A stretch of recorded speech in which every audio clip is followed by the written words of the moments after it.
Hello and welcome to टेक्स्टबुक.com।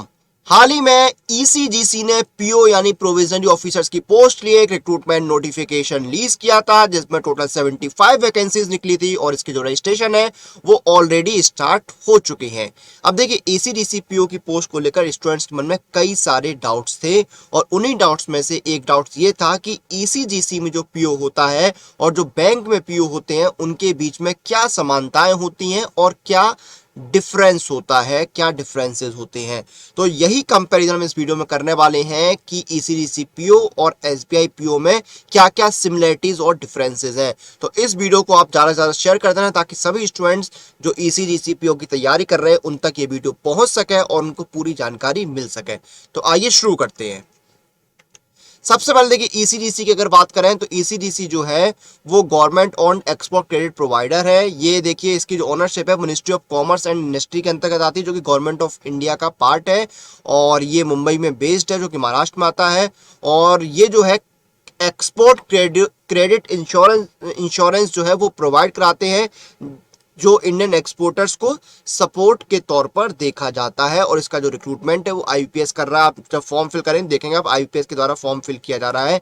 State bank of India जो है वो इंडिया का मल्टीनेशनल पब्लिक सेक्टर बैंक है और ये फाइनेंशियल सर्विस सिक्योरिटी बॉडी है जिसका हेडक्वार्टर महाराष्ट्र के मुंबई यानी दोनों के हेडक्वार्टर जो है वो आपके मुंबई में ही है ईसीडीसी और स्टेट बैंक के।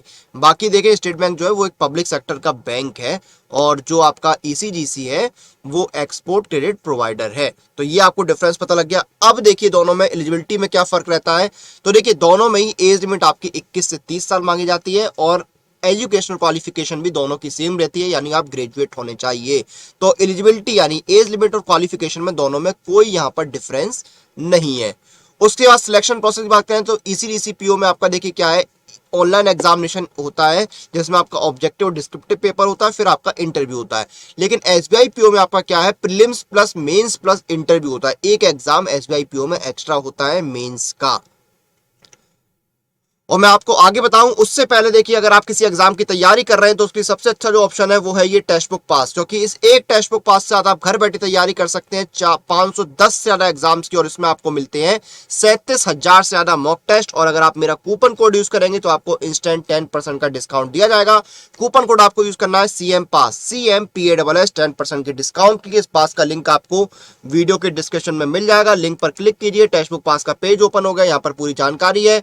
आपका मंथली पास 299 का है, ईयरली है 399 और लाइफ टाइम में 599 का। नीचे का ऑप्शन आ रहा है gate exciting offer inside apply coupon. Apply coupon पर क्लिक कीजिए, कूपन कोड डालिए CM पास CMPASS और अप्लाई कर दीजिए। CM पास कूपन कोड अप्लाई होती है, डिस्काउंट अप्लाई हो गया। मंथली पास 270, ईयरली 360 और लाइफ टाइम हो गया 540 का। तो इस ऑफर का लाभ उठाइए, घर बैठे अपने सभी एग्जाम की तैयारी कीजिए। इस टेक्स्ट बुक पास में आपको कंप्लीट टेस्ट सीरीज मिलती है आपके सभी एग्जाम के लिए। जैसे अगर आप ईसीजीसी की बात करें तो ईसीजीसी के लिए भी आपको यहाँ पर कंप्लीट टेस्ट सीरीज मिल जाएगी।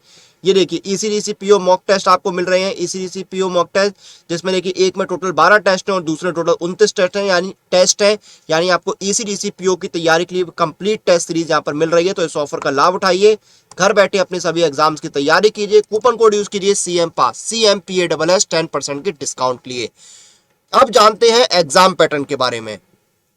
मैं एक बार अपना कैमरा भी ऑफ कर देता हूं। तो देखिए ईसीडीसी पीओ का जो आपका ऑब्जेक्टिव टाइप पेपर है उसका एग्जाम पैटर्न इस तरह से रहता है। आपका रीजनिंग में 50 सवाल 50 नंबर के आते हैं, 40 मिनट का टाइम मिलता है। इंग्लिश के देखिए आपके क्या है, आपके इंग्लिश के 40 सवाल आते हैं 40 नंबर के और आपको 30 मिनट का टाइम मिलता है। कंप्यूटर में आपके 20 सवाल 20 नंबर के 10 मिनट का टाइम। जीए में आपके 40 सवाल 40 नंबर के 20 मिनट का टाइम। क्वांट में आपके 50 सवाल 50 नंबर के 40 मिनट का टाइम आपको दिया जाता है। टोटल 200 सवाल आपके आते हैं 200 नंबर के। उसके बाद डिस्क्रिप्टिव पेपर जो आपका होता है उसमें ऐसे राइटिंग और प्रीसिज राइटिंग आती है 20-20 नंबर की, 40 मिनट का आपको टाइम मिलता है। अब एसबीआई पीओ में आपका पहले प्रीलिम्स एग्जाम होगा जिसमें इंग्लिश 30 सवाल आएंगे, क्वांट के 35 सवाल और रीजनिंग के 35 सवाल। टोटल 100 सवाल 100 नंबर के और हर सेक्शन के लिए आपको 20 मिनट मिलते हैं। टोटल 1 घंटे का टाइम मिलता है। फिर आपका एसबीआई में मेंस भी होता है जिसमें आपके रीजनिंग एंड कंप्यूटर एप्टीट्यूड के 45 सवाल 60 नंबर के आते हैं। डाटा एनालिसिस एंड इंटरप्रिटेशन के 35 सवाल 60 नंबर के। जनरल इकोनॉमी बैंकिंग अवेयरनेस के 40 सवाल 40 नंबर के। इंग्लिश के 35 सवाल 40 नंबर के। टोटल 155 सवाल 200 नंबर के, आपको 3 घंटे का टाइम मिलता है। सेक्शनल टाइमिंग रहती है। और डिस्क्रिप्टिव टेस्ट में आपका क्या होता है 30 मिनट का टाइम मिलता है। इसमें आपकी जो है लेटर राइटिंग और ऐसे आती है इंग्लिश लैंग्वेज में 50 नंबर की। फिर आपका इंटरव्यू होता है। यानी एसबीआई पीओ में एक पेपर जो है वो आपका ज्यादा होता है। ईसीडीसी पीओ में आपका सिर्फ एक ऑब्जेक्टिव और एक डिस्क्रिप्टिव पेपर होता है, और एसबीआई पीओ में आपके दो ऑब्जेक्टिव यानी प्रीलिम्स और मेंस और आपका एक डिस्क्रिप्टिव पेपर रहता है। उसके बाद देखिए सैलरी की बात करें यहां पर, तो आप अगर एसबीआई में देखेंगे, ईसीडीसी में देखेंगे तो 53,600 आपकी बेसिक पे रहती है। उसमें आपको अलाउंसेस मिलते हैं, डीए मिलता है, एचआरए मिलता है, आपको टीए मिलती है, सीसीए वगैरह आपको मिलते हैं। तो आपका एनुअल सीटीसी जो है वो 16 लाख के आसपास बनता है। एसबीआई पीओ में आपकी बेसिक पे 41,960 है। बेसिक पे में डिफरेंस है यहाँ पर ईसीडीसी और एसबीआई में। अलाउंसेस आपको मिलते हैं एसबीआई में भी। एनुअल सीटीसी जो है वो एसबीआई में 8 लाख से लेकर 13 लाख के आसपास, 13.5 के आसपास रहता है। तो ईसीजीसी में देखिए आपकी जो सैलरी है वो एसबीआई पीओ के कंपैरिजन में कहीं ज्यादा होती है। सैलरी के बाद बात करते हैं यहां पर जॉब प्रोफाइल की। तो जॉब प्रोफाइल की बात करें तो देखिए ईसीडीसी में आपको बेसिकली क्या करता है, आपको इंश्योरेंस प्रोवाइड करनी होती है। आपकी इंटरेक्शन स्किल अच्छी होनी चाहिए, क्योंकि आपको देखिए इंटरेक्शन करना होता है। आपके जो कस्टमर्स है, बैंकर्स, एक्सपोर्टर्स वगैरह, उनके साथ आपको यहाँ पर जो है इंटरेक्शन करना होता है। आपका जो हाई प्रेशर वाला काम है वो आपको उससे डील करना होता है।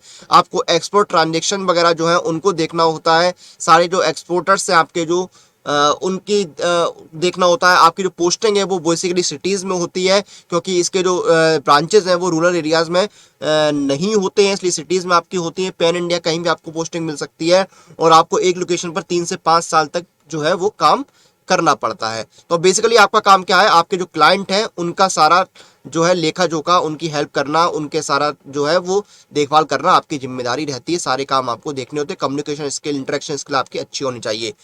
एसबीआई पीओ में आपका क्या काम है, आपको देखिए अपने जो क्लरिकल एक्टिविटीज है उनको सुपरवाइज करना होता है। कस्टमर सर्विसेज देखनी होती है, लोन्स वगैरह प्रोसेस करने होते हैं, बैंक अकाउंट खोलने का काम आपको करना होता है। आपको पब्लिक रिलेशन ऑफिसर के तौर पर काम करना होता है। कस्टमर प्रॉब्लम और जो है उनके इश्यूज हैं उनको हैंडल करना, उनको एड्रेस करना आपका काम है। मैनेजरियल वर्क जो है वो आपको करना होता है।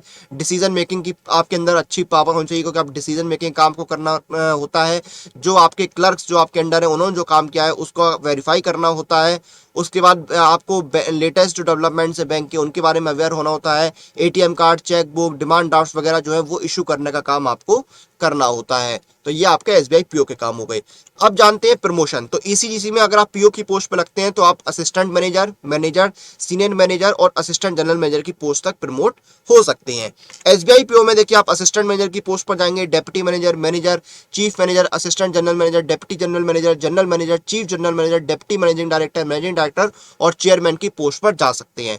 दोनों ही केसेस में जो प्रमोशन है वो आपके परफॉर्मेंस पे, आपके ऑर्गेनाइजेशन के रूल्स पे, इंटरनल जो फैक्टर्स हैं उन सब पर डिपेंड करता है आपका प्रमोशन। तो ये चीज यहां पर आपको ध्यान रखनी है कि आपका प्रमोशन किस तरह से होगा। तो ये सारी जो कंपैरिजन थे वो हमने कर दिए हैं, और एग्जाम की तैयारी कैसे करनी है वो ऑलरेडी मैं आपको बता चुका हूं। आपकी सभी एग्जाम प्रिपरेशन के लिए सबसे अच्छा ऑप्शन है टेक्स्ट बुक पास। इस एक पास के साथ आप घर बैठे सभी एग्जाम्स की तैयारी कर सकते हैं। कूपन कोड आपको यूज करना है CM पास, CMPASS, 10% के इंस्टेंट डिस्काउंट के लिए। इसी के साथ इस वीडियो और इस जानकारी को हम यहाँ पर खत्म करते हैं। आप लोग अपनी एग्जाम प्रिपरेशन और एग्जाम रिलेटेड अपडेट के लिए टेक्स्ट बुक के साथ बने रहिए। Press the bell icon for all the latest update regarding your exam.